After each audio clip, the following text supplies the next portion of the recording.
नमस्कार, स्वागत है आपका न्यूज बुलेटिन में और मैं हूं आपके साथ सपना पांडे। बुलेटिन की शुरुआत से पहले एक नजर इस वक्त की हेडलाइंस पर। 3 दिवसीय गुजरात दौरे पर पीएम मोदी सोमनाथ मंदिर में की पूजा अर्चना। भारत को लगा छठा झटका, 23 रन बनाकर आउट हुए केएल राहुल। बीएसपी की बैठक खत्म, आकाश आनंद की जगह उनके पिता आनंद कुमार बने नेशनल कोऑर्डिनेटर। हिमानी नरवाल की हत्या की उच्च स्तरीय जांच होनी चाहिए, बोली सुप्रिया श्रीनेत। दिल्ली सरकार 8 मार्च को महिला सम्मान योजना की शुरुआत कर सकती है। बड़ी खबर रायपुर से है, जहां वित्त मंत्री ओपी चौधरी ने की प्रेस कॉन्फ्रेंस। बजट पर वित्त मंत्री ओपी चौधरी ने कहा, सरकार को लगभग 1.25 साल का समय हो गया है। कल शायद सरकार का दूसरा बजट पेश किया जाएगा। सरकार का दूसरा बजट छत्तीसगढ़ को नई ऊंचाइयों पर पहुंचाने वाला है। छत्तीसगढ़ को विकसित छत्तीसगढ़ बनाने वाला बजट पेश होगा, बोले वित्त मंत्री। कहा, पिछली बार की तुलना में बजट बड़ा होगा। पहली बार तो आपने गैप का बजट पेश किया, इस बार किसका बजट आने जा रहा है, कुछ संकेत दे दो। आदरणीय मुख्यमंत्री श्री विष्णुदेव साय जी के नेतृत्व में हमारी सरकार को काम करते लगभग 1.25 साल का समय हुआ है और कल हमारी सरकार का दूसरा बजट विधानसभा के समक्ष प्रस्तुत होगा। एक बार सब साइलेंट कर लो ना, मेरे को काफी ज्यादा डिस्टर्ब होता है। ठीक है, हाँ, नए सीरीज का।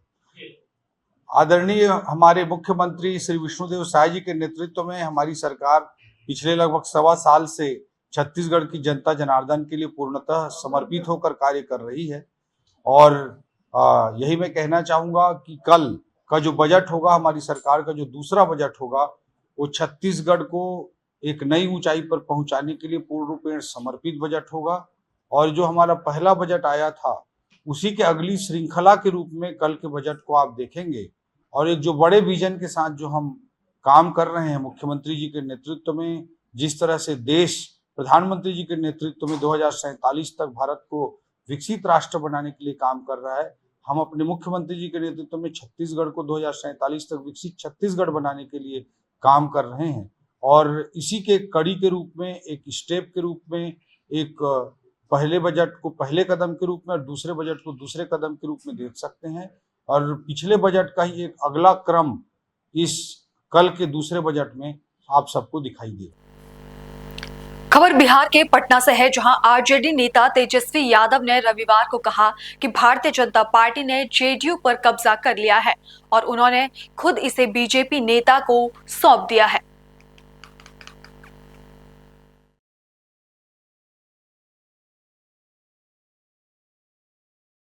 बीजेपी के जितने अलायंस पार्टनर हैं, बीजेपी ने अपने अलायंस पार्टनरों के साथ क्या किया?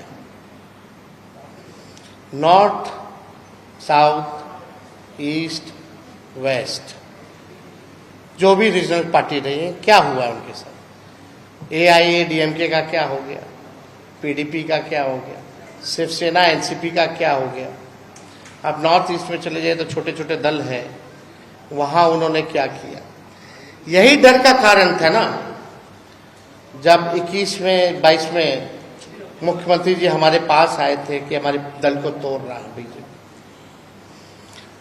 अब सच्चाई ये है कि दल को तोड़ नहीं रहा, दल पे कब्जा लिया गया है और माननीय मुख्यमंत्री अपने हाथों से ही बीजेपी के लोगों को बैठा दिए। ये सच्चाई।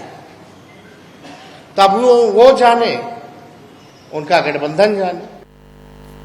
खबर तेलंगाना के नगर कर्नूल से है, जहां कांग्रेस विधायक चिकड़ू वामशी कृष्णा ने रविवार को श्रीशैलम लेफ्ट बैंक नहर में चल रहे बचाव अभियान का मुआयना किया और विश्वास जताया कि बचाव अभियान आज पूरा होने की उम्मीद है।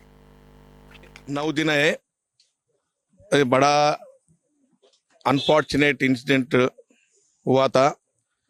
हमारा बीलाउड तेलंगाना सरकार के सीएम साहब अभी आने के हैं, 4 बजे तक, 4:45 बजे के यहाँ उतरने के हैं, अभी आ रहे हैं।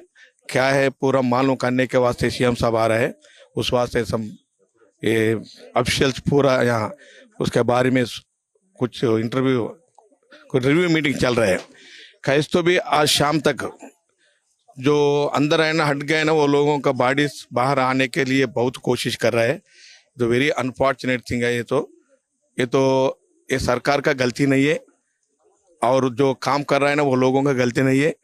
ये नेचुरल कैलामिटी है, उस वास्ते ये बहुत बड़ा इंसिडेंट हो गए और हम लोगों पूरा हमारा सरकार तरफ से वो लोगों जो बाहर स्टेट से आए ना वो लोगों को पूरा तरीका से तो मदद देने के लिए हमारा सीएम साहब वो फैमिली मेंबर से बात करते और वो क्या रिव्यू मीटिंग लगा के क्या हो रहा है अब कब तक वो लोगों का बॉडी बाहर आता बोल के या देखने के वास्ते आ रहे हैं। इससे पहले तो यहाँ 2020 में 20 तारीख अगस्त में एक फायर एक्सीडेंट हुआ था यहाँ लेफ्ट पावर हाउस में, जब कोई भी नहीं आए थे और मंत्री लोगों में नहीं आए, एमएलए लोगों में नहीं आए, सीएम साहब उनको भी कुछ भी मालूम नहीं कर लिए।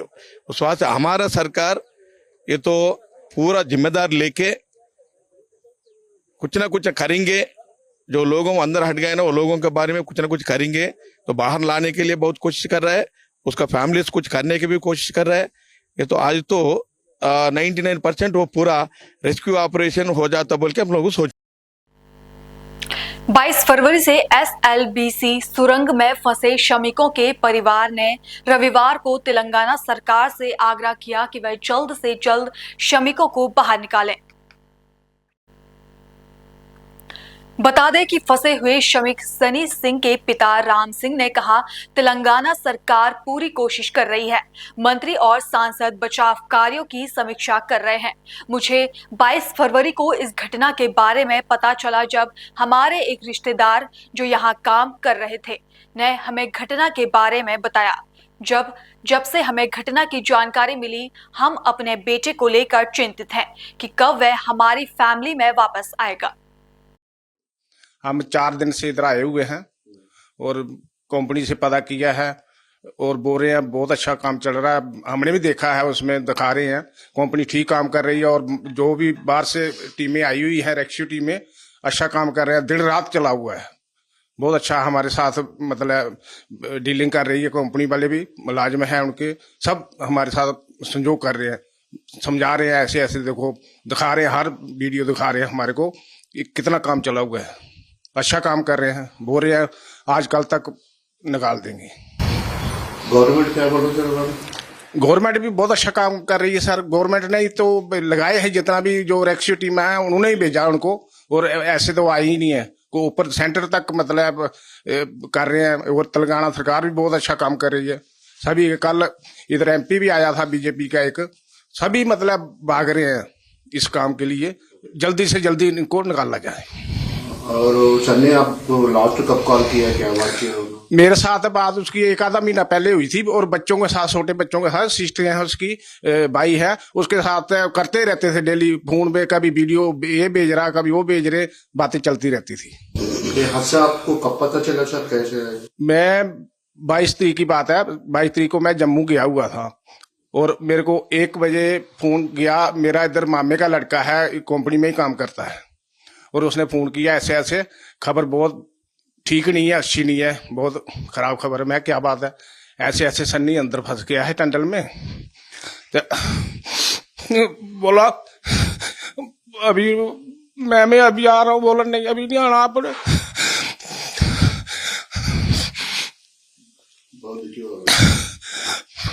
उस दिन से हम परेशान है, घर वाले भी खाना पीना भी कम ही खा रहे हैं। पूरा गांव हमारा सपने में कब हमारा लड़का आए, घर पहुंचे, बहुत परेशान हम। जम्मू कश्मीर से आए हैं हम, 4 दिन से जहाँ पर रह रहे हैं, तो देख भी रहे हैं कंपनी में काम चल रहा है, अच्छी तरह चल रहा है। लेकिन हम सरकार से फिर भी ज़्यादा उम्मीद रखते हैं कि उसे जल्दी से जल्दी और ज़्यादा काम बढ़ाए और उनको निकालने की कोशिश करें। उम्मीदें बहुत कम होती जा रही हैं। उम्मीद यही थी कि जल्दी से जल्दी निकल जाते तो शायद हमें बच्चा वापस मिल जाता, लेकिन अभी जो है हालात ऐसे बन गए हैं कि दिन 8 हो गया है, आज 9 दिन गुजरते जा रहे हैं, लेकिन अभी तक हमें कोई सुराग नहीं मिला है, ना ही कोई कंपनी की तरफ से, जहाँ प्रशासन की तरफ से कोई हमें आश्वासन मिला है कि वो बचेंगे या नहीं बचेंगे, जिंदा हैं या मुर्दा हैं। इसलिए हम सरकार से और प्रशासन से उम्मीद रखते हैं कि थोड़ा जल्दी से जल्दी काम को निपटा जाए। खबरों का सिलसिला आगे भी जारी है, फिलहाल लेते हैं छोटा सा ब्रेक।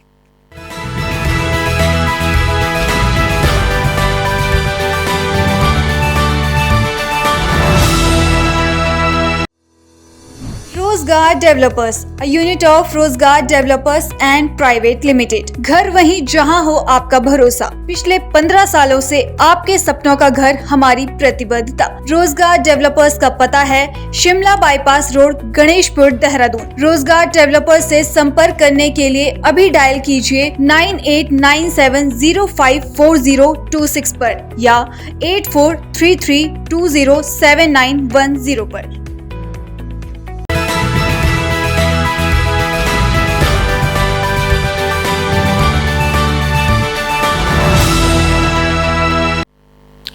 ब्रेक के बाद आपका फिर से स्वागत है। पुलिस के कांस्टेबल से बंदूक के दम पर मोटरसाइकिल लूटने वाले 2 लोग उत्तरी दिल्ली के वजीराबाद में पुलिस मुठभेड़ के दौरान गोली लगने से घायल हो गए। पुलिस के अनुसार ये घटना 26 फरवरी को उस समय हुई जब कांस्टेबल दिनेश और संदीप आउटर रिंग रोड पर मोटरसाइकिल पर गश्त कर रहे थे। स्टाफ की ये समझदारी थी कि जब वो चेकिंग कर रहे थे तब उन्होंने उसकी वीडियो बना ली थी। फिर वो अपनी गाड़ी भी वहीं छोड़ के चले गए, तो उस गाड़ी की भी हमने वहाँ पे जब चेकिंग की तो गाड़ी के अंदर हमें एक देसी कट्टा मिला और 2 चाकू थे और 5 फर्जी नंबर प्लेटें भी उस गाड़ी के अंदर पाई गई। इसके बाद हमने उनकी फोटो के आधार पे और उस गाड़ी का जो एक्चुअल नंबर था उसके बेसिस पे हमने जब सर्च किया तो हम इसकी आइडेंटिटी हमें पता चली। फिर हमें पता चला कि ये तिमारपुर के पास का जो इलाका है वहाँ पर ये आएंगे और इनकी लोकेशन जो थी वो उस हिसाब से ही आ रही थी। और हमने फिर जब हमारी टीम ने, स्पेशल स्टाफ की टीम ने इनको वहाँ पे पकड़ने की कोशिश करी तो इन्होंने इतने ये डेस्परेट क्रिमिनल्स है, इन्होंने उनके ऊपर फायर किया और फिर हमारी टीम को जवाबी फायरिंग करनी पड़ी जिसके अंदर इन दोनों पे गोली लगी है पैरों में। और उसके बाद हमने इस ब्रीफ एनकाउंटर के बाद इनको हमने गिरफ्तार किया है। रविवार को केंद्रीय नागरिक उड्डयन मंत्री राम मोहन नायडू ने कहा कि नागरिक उड्डयन मंत्रालय ने तेलंगाना के वारंगल में एयरपोर्ट बनाने की अनुमति दे दी है। पत्रकारों से बात करते हुए उन्होंने कहा, वारंगल एयरपोर्ट तेलंगाना के लोगों की 1 दशक पुरानी मांग रही है, जहां पूर्व स्वतंत्र भारत के समय से एक साइट थी जो एशिया का एक सबसे बड़ा एयरपोर्ट हुआ करता था। 1980 से सेवाएं बंद हो गई थी और वर्तमान में वहां कोई गतिविधि नहीं हो रही है। I'm very happy to share that the central government, Ministry of Civil Aviation, has given the permission, clearance, in fact, for the construction of Warangal Airport in the state of Telangana. It has been a decades-long demand from the people of Telangana, especially the people of Warangal, where the existing site was there for a pre-independence site, which used to be one of the biggest airport sites in the whole Asia itself. But after 1980, somehow the services have been depleted and there is no activity at all right now. And now when we have done the feasibility study, we have requirement of 280 more acres also for that area so that we can improve the length of the runway. And Warangal is a very important tourist destination, and it's an important manufacturing hub, textile hub, and also education hub for the state of Telangana and also for the state of Andhra Pradesh. So it is very important for us to connect it with an airport and to cater for the decades-long demand.